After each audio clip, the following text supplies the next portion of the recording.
missed this one earlier. Rose McGowan. She's mad. She's mad. Do you know why she's mad? Well, she's saying, and not one of those fancy people wearing black to honor our rapes would have lifted a finger. I have no time for Hollywood fakery, but you I love, Asia Argento. Okay, so... Hashtag Rose Army. Yeah, of course, not forgetting that it is all about Rose McGowan, including the other... You know why she's mad? First of all, I didn't see her there. I mean, after all of those retweets, she still cannot get an invitation to the Golden Globes.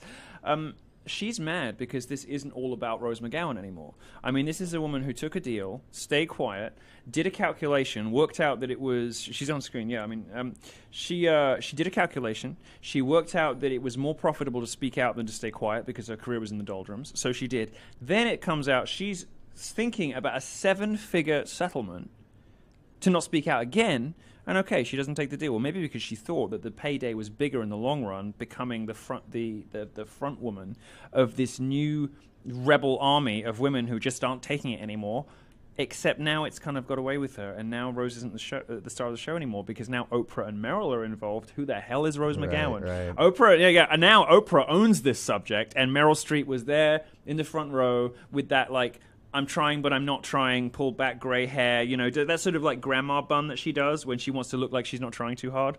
And just sort of like quietly and elegantly clapping and pursing her lips and nodding her head, while Oprah becomes the queen of the female resistance movement after, of course, you know, torpedoing her career for not standing up for women and for giving up on the sisterhood in favor of Barack Obama. Now we've got Rose McGowan poor Rose McGowan left on the sidelines because bigger beasts have taken over the mission and taken over the movement from her. You know who else is upset? They didn't get an invite? Who is? Corey Feldman. He's very upset. He's upset that he didn't get invited. Oh, because... Well, you see, this is more defensible. Corey Feldman is more defensible. And, you know, the best... Well, I say best. The most heart-rending bit of the story,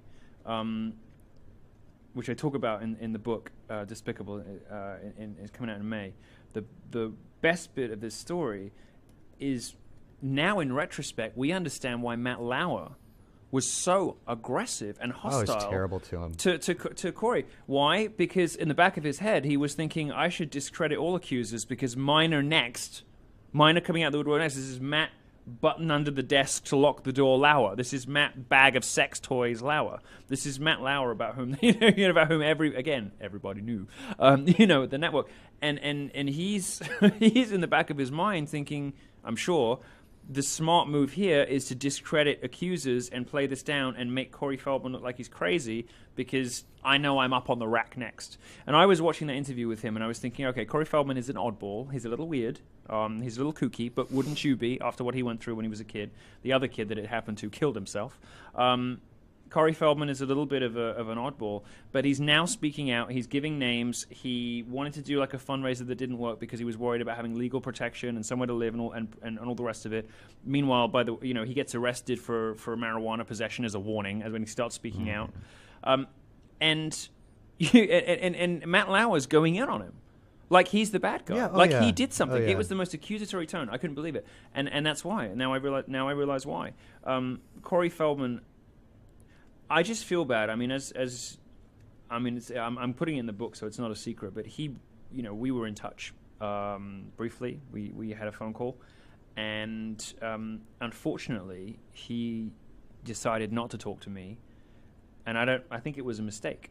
I think it was a mistake, and I hope he gets back in touch, and I hope he does, and I hope it makes it into the book, because whatever advice he's taking to hold out for this sympathetic mainstream media interview, to hold out for the Charlie Rose or whatever, it isn't coming. It isn't coming because the people he wants to go for and the subject he wants to talk about, they are not palatable. People don't want to hear about it. They're not ready for Corey Feldman. They're okay for women talking about bad men, but they do not want to hear about the gay child rape stuff. They don't want to know. And so he is the oddball weirdo throwing out allegations that they must discredit because what's the alternative? Opening a can of worms that will consume Hollywood, consume the entire entertainment industry. The whole place will be in smoldering ruins if Corey Feldman's allegations are properly investigated because of what it will surface elsewhere. And they're not ready for that. They don't want to do that. They want to do anything but that. In fact, you can see if you look carefully in the left-wing coverage of this, you can see the circumscription begin to happen. They want to limit this to bad men attacking innocent women, female victims, and let's leave the subject there. The movement is not general sexual assault. It is women versus men. It is, it is gender. It's nothing else. There's nothing about race, nothing about homosexuality, nothing about child, whatever. They are trying to contain the fallout from Weinstein, and they can't. It's not going to work.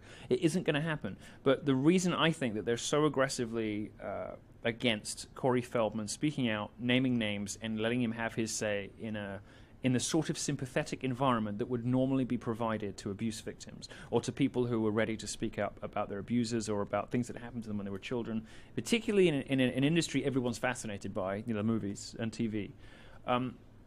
They're not giving him the platform for that reason, I think. So that's a story. That's a story of real tragedy. I mean, Rose McGowan, frankly, can go hang. I think she is the worst kind of opportunist. First of all, she took the deal, indicating that she cared more about her career than her dignity, and more about about her pocketbook than her dignity. She stayed quiet while other female victims were presumably being abused and harassed and in some cases raped. Now she's brazenly and shamelessly throwing the word rape around on Twitter because she's upset she's not at she's not at the front table at the Golden Globes because she's victim. She's like patient zero. She's victim number one in America today. Why isn't she on stage where Oprah is? She probably thinks she should be getting the Cecil B. DeMille Award. And so she's mad about it. Meanwhile, there's a real tragedy, which is Corey Feldman, which has still not been aired properly. And now they've given him a cursory tour of the studios because the clamor to hear him was so loud. They've given him a cursory tour of the TV studios during which he was subjected to hostile interview after hostile interview. Just goes to show the entertainment industry has not moved much past Barbara Walters when she, 2 decades ago, said to him, "What are you doing? You're damaging a whole industry." Rather than listen to the story of how he was abused, as he says, and raped and worse, as is now tumbling out of his mouth eventually after all these years. Now, he's been forced into doing it in a very unsatisfactory way. In a way, in the story from him may now never be heard properly because he's been scared off talking to people like me who might actually listen to him, and he's been bullied into, managed badly, obviously, and guided into hostile interviews with people who have no incentive to hear his truth. This is the end for him.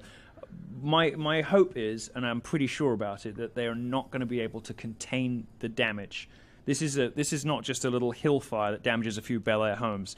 This is like full forest fire. This is taking out the state, And this stuff, this is genie out of the bottle, horse bolted out of the stable territory. And they're not going to be able to contain this and turn this into a gendered issue. The reason the left wants to, by the way, of course, is that if you make it left. If you make it women v men, it's left v right because men and women sort themselves so comfortably, unfortunately, and I don't know why this is the case, which it shouldn't be, into left v right when on these gendered issues. The male position is seen now as a sort of libertarian Trump right position. The female position is seen as a progressive and whatever. I hope, and I don't think they're going to be able. I don't think they're going to be able to do it, but I hope that this fire is going to consume the whole industry, consume the town. I want LA in smoldering ruins because it deserves to be. Well, Oprah says a new day's on the horizon, so I think we can all go to bed and just, we're going to be all right. Now we've had an Oprah speech, everything's all right. Wait, was that their big fix? Bring in Oprah? Well, was that like their thing? Hold on, it's their come to God moment. So yeah, they was brought that in the their closest... like, wait a minute, we are screwed. What do we need right now? Oprah. The only thing we can do is get a 10-minute oration from Oprah, which... And we're all going to forget about it and sleep well. Why? Because she absolved them of their sins. She spoke to a room full of men and women, clad in black, who were the perpetrators masquerading as victims. And they brought in the closest thing they have to God, which is Oprah and Obama. These are the closest things they have to God. And she blessed them and absolved them. And now they can go forward in the world feeling like they've fixed something. Feeling like rather than being part of the problem, they're now part of the solution. They can go forward into the world feeling like their sins have been washed clean because they've been touched by Oprah. And you look at the reaction from, look at the immediate leap, the Oprah 2020 stuff from journalists as well. This is how she's perceived in culture still, even now. And this is, this Oprah stuff. This is the equivalent. And social justice is this. And by the way, I'm fascinated by this, and we're going to talk about this on so many future shows because it's my new favorite subject. The resurgence of witchcraft. Oh, it's everywhere. It's everywhere. Yeah. The resurgence of witchcraft is lefties finding God because they've realized that they need something more than this narrow monochromatic prism through which they view the world. Is it racist? Is it sexist? Is it homophobic? There's something more to life than that. And they don't know what it is because for 2 generations, that's all they've been interested in. So they're now looking for something more. And when they reach for something more, they reach for brands and personalities like Oprah. And there's a book by Catherine Lofton, Gospel of an Icon, about Oprah Winfrey. And there was a lot of good literature about Oprah Winfrey in the late 90s and early 2000s that described how her shows are structured like the Eucharist, where there's in the crescendos of emotion, and then so you get a car, you get a car, you get a car. That's the Eucharist. How her shows became a sort of religious ritual for an increasingly godless America, and she's now brought back as the woman who saved us all in the 1990s, and was there for us when nobody else was. And Obama said no, Michelle said no, because the Obamas are absent, because the Obamas have disappeared from stage, except for these rare occasions when Barack Obama will come out and say something disobliging about Trump, because the clamor for him to say something, anything, is so extraordinary that he can't help but offer the occasional Facebook post about what a bad job Trump is doing. But see, that's how stupid they think we are. That this big fix, they've been exposed and it's just starting. If we bring Oprah, it's all going to be like, you know what I mean? But it isn't. But it isn't because people did not tune in their tens of millions to watch, God come down to earth and pronounce them innocent. 11% of us tuned out. Like it almost another 11% of us feel left. Better. That's exactly what you're saying. I mean, this is next level. It's a superficial proxy for mass. It's a superficial proxy for genuine. And here's the point, right? Mass and Eucharist, the process of going to church, real religion, it's about asking for forgiveness and making amends. And then if you go to any preacher, any pastor, any father, any reverend, they will say, the first thing you have to do to be forgiven is to make amends. You can't just say, sorry, I did that. Of course. You have to go to that person and say, how can I make it right? And get, and Oprah's moment, Oprah's little 10-minute, pandering on the stage was them bypassing the step of making it right and being given forgiveness, despite the fact that they had given no indication whatsoever they were prepared to do anything to make it right, except wear some black clothes.